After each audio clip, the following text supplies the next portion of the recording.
Hi అండి, అందరికీ నమస్కారం. Welcome to Ulocha kitchen. మా ఛానల్ని సబ్స్క్రైబ్ చేసుకొని ఎక్కువ మందికి షేర్ చేయండి. పక్కన గంట సింబల్ని కొట్టడం మాత్రం అస్సలు మర్చిపోకండి. మేము పెట్టే ప్రతి ఒక్క వీడియో మీకు నోటిఫికేషన్ రూపంలో వస్తుంది. Hi friends, welcome back to Ulocha kitchen. ఇప్పుడు మనం చేయబోయే రెసిపీ ఏంటంటే బ్రెడ్ ఉతప్ప. దీనికి కావాల్సిన ఇంగ్రీడియంట్స్ ఏంటో చూద్దాం. నేను 2 బ్రెడ్ స్లైసెస్ని తీసుకుంటున్నానండి. ఇవి 2 పీసెస్ తీసుకుంటున్నాను. నేను ఇక్కడ బ్రౌన్ బ్రెడ్ తీసుకుంటున్నాను. ఉప్మా రవ్వ, దీన్ని మనం సుజీ రవ్వ అని కూడా అంటాము. ఇది 1 కప్ తీసుకుంటున్నాను. ఇప్పుడు ఈ రెండింటిని మనం మిక్సీ పట్టుకోవాలి. ఒక మిక్సీ గిన్నె తీసుకొని ఇలా బ్రెడ్ని ముక్కలు చేసి వేసుకోవాలి. దీంట్లోనే మనం సుజీ రవ్వ కూడా వేస్తున్నాను. వేసి కొంచెం వాటర్ వేస్తూ మెత్తగా మిక్సీ పట్టుకోవాలి. దీని దోశ బ్యాటర్ లాగా మిక్సీ పట్టుకోవాలి. మిక్సీ పట్టుకున్న తర్వాత ఇలా అవుతుందండి. మనకు ఈ కన్సిస్టెన్సీలో ఉంటే సరిపోతుంది. మెత్తగా పట్టుకోవాలి.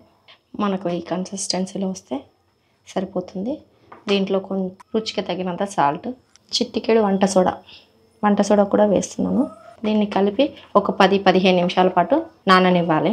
నానితే మనకు ఉతప్ప చాలా బాగా వస్తుంది. మెత్తగా స్పాంజీ కేక్ లాగా ఉంటుంది. ఇప్పుడు దీంట్లోకి మనం కలుపుకోవాల్సిన ఇంగ్రీడియంట్స్ ఏంటో చూద్దాం. ఒక క్యారెట్ తీసుకుంటున్నానండి. దీన్ని సన్నగా తురిమి దాంట్లో వేసుకోవాలి. ఒక 3 పచ్చిమిర్చి, దీన్ని కూడా సన్నగా కట్ చేసుకొని దాంట్లో వేసుకోవాలి. మీడియం సైజ్ ఆనియన్ తీసుకుంటున్నాను. దీన్ని కూడా చిన్న ముక్కలుగా కట్ చేసుకొని దాంట్లో వేసుకోవాలి. కొంచెం కొత్తిమీర తీసుకుంటున్నాను. అలాగే కరివేపాకు కూడా కొద్దిగా తీసుకుంటున్నాను.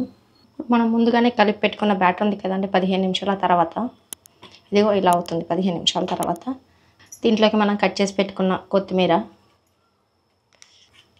పచ్చిమిర్చి, కరివేపాకు,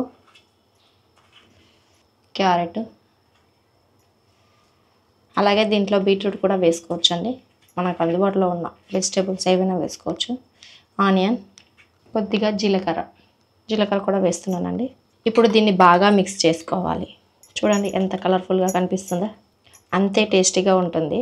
చూస్తున్నారు కదా, ఈ కన్సిస్టెన్సీలో ఉంటే సరిపోతుంది. ఊతప్పం ఎలా వేసుకోవాలో చూద్దాం. ఇప్పుడు నేను ఒక ప్యాన్ పెట్టుకొని ఇది కొంచెం వేడైన తర్వాత కొద్దిగా నూనె వేస్తూ ప్యాన్ అంతా స్ప్రెడ్ అయ్యేలా చూసుకోవాలి. ఇప్పుడు దీంట్లో మనం ముందుగానే కలిపి పెట్టుకున్న బ్రెడ్ ఉతప్పలా వేసుకుందాం.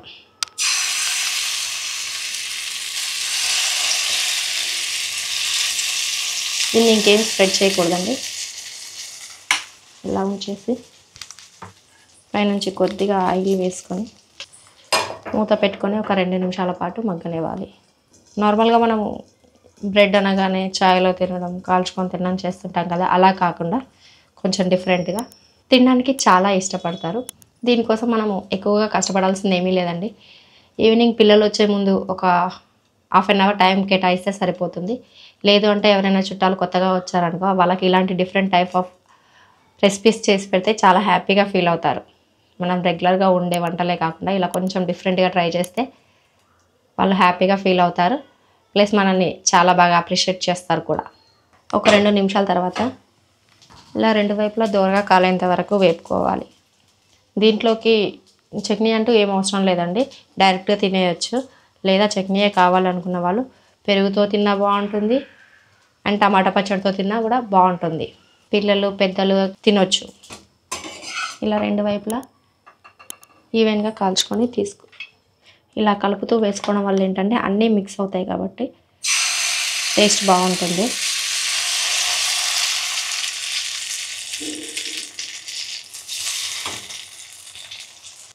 ఒక 2 నిమిషాల పాటు మూత పెట్టుకొని మగ్గించుకోవాలి. ఇవి ఏంటంటే ఎవరైనా ఈజీగా చేసుకోవచ్చండి. ఇంట్లో ప్రతి ఒక్క ఐటము మనకు అందుబాటులో దొరికేదే. ఇలా అటు ఇటు తిప్పుతూ 2 వైపులా దోరగా కాల్చుకోవాలి. కొంచెం క్రిస్పీగా, కొంచెం స్పాంజీ లాగా తింటుంటే చాలా బాగుంటుంది. ట్రై చేసి చూడండి, మీకే తెలుస్తుంది. ట్రై చేసి చూసి ఎలా వస్తున్నాయో కూడా కామెంట్లో చెప్పండి. ఇలా అటు ఇటు కాల్చుకోవాలి. చూడండి ఎంత బాగా వస్తున్నాయో. నేను ఇక్కడ దీన్ని పెరుగుతో సర్వ్ చేసుకుంటున్నానండి. కావాలంటే టమాటా పచ్చడి కానీ, లేదంటే మీ ఇష్టం, మీకు నచ్చిన పల్లీ చట్నీ కానీ, అల్లం చట్నీతో కానీ, లేదంటే ఊరికనే తినేయచ్చండి. ఊరికనే తిన్నా కూడా చాలా బాగుంటుంది. ఏదైనా మనకు వెజిటబుల్స్ చిన్నగా కట్ చేసి పిల్లలు తినలేరు అనుకున్న వాళ్ళకి ఇలా తినిపిస్తే చాలా బాగుంటుంది. దీన్నే మనం పొంగనాల్లా కూడా వేసుకోవచ్చండి. అలా కూడా టేస్ట్ చాలా బాగుంటుంది. ఇలా ట్రై చేసి చూడండి. Thank you. ధన్యవాదాలు.